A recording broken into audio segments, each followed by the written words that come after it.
I mean, there's lots of things I want to do. We've got a chance to actually talk about it. Any of your top tips and recommendations? Well, Richard has no time to do anything, first of all, I'm telling you. He has a really packed schedule. I'm at least trying to get him to have coconut from coconut water. I sent it to your room, did you get it yet? God, somebody sent this man coconut. I don't think he has enough time, but there's so many amazing things to see, and I really wanted to go to the national park. I was like, I'm going to go running, and it's like, no, there's lots of tigers. Yeah, I don't think you have time to go running in the park.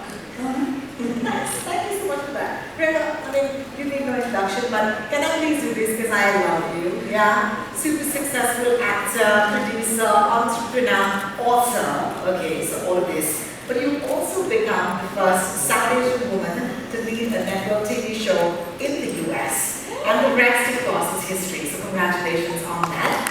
Yes, yes, yes! I'm going to take a step back in time and ask you that moment when you said yes to Citadel. And was there a waiting period or a thinking period before saying that yes? Not for me.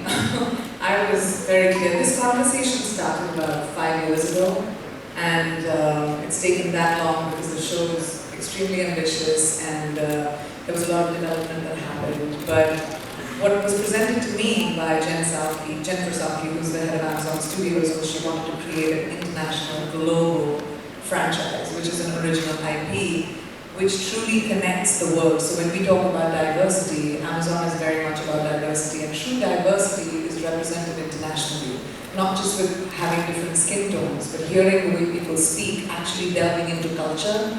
And this show has the incredible ability to span across every country, every continent. So I didn't even know the story, and I was like, yep, doing it. Fantastic, congratulations. Richard, you've of course been part of many successful franchises, many of our favorites actually. But why did this one set itself apart for you? What was one or two things that really excited you about becoming Mason Kid? I think the thing that really set it apart from, I suppose, a bunch of other things that I've done is this concept of duality. Not only do we play two characters each, but then having your memory wiped and creating this whole other person. The idea of that and the concept of what parts of you are built into you as a human and what bits are learned experience from traumatic childhood, etc.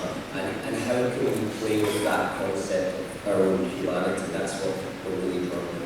Fantastic, thank you for that. The Russo brothers, legends in their own right? When it comes to that mega scale, the sort of cinematic storytelling that we could never imagine, and it's so high impact. So I'm going to take this to both of you. When you had David Whale as a showrunner and executive producer, who's also the creator of another Amazon original, which is The Hunters. Could you each tell us your experience working with these amazing, creators? I mean, what's so brilliant about working with people who have such a huge vision is it allows you as an actor to focus on what you're doing, because you're not trying to piece together the whole big picture, these multi-country spanning shows, these intricate storylines. You're allowed to just focus on your job as an actor, so it gives you a real freedom because they have such a huge, large-scale vision. Correct, absolutely. I think they're incredible.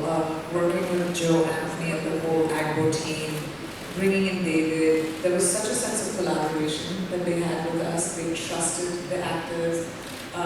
They asked us questions about, our characters, what we thought our characters would do. So there was this incredible trust and faith, which we absolutely had in them because of, their credibility, but they showed in us as well. So when you walk onto set, it was never a us and you thing. It was all of us together creating the show. So we feel a sense of ownership and we feel a sense of belonging because it's ours, because we put in. They helped us, they encouraged us to protect our characters, they encouraged us to talk about our characters, and I think that made it a really wonderful work experience. I can imagine what a dream come true for anybody who would like to tell big stories, and that's you. Streaming, of course, has changed the way we look at stories, right, guys? I think this is an accepted fact now. Like, Prime Video has been at the forefront of that evolution. Do you think a story like Citadel, with this kick-ass, if I may say that, action, okay, I'm going on script here, grand scale, and at the same time, this emotional core, which I think is going to have that sort of connect with audiences all across the world. Do you think that that's why this makes it a perfect fit for Prime Video?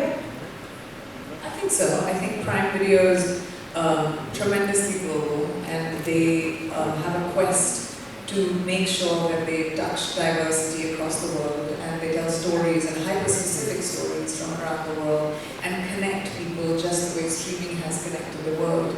So I think this show is not just a perfect fit for Prime, but I think it could only be done on Amazon Prime because they're the only streamer that connects the world in such a detailed way. Fantastic. Richard, would you like to add to that? Could you tell us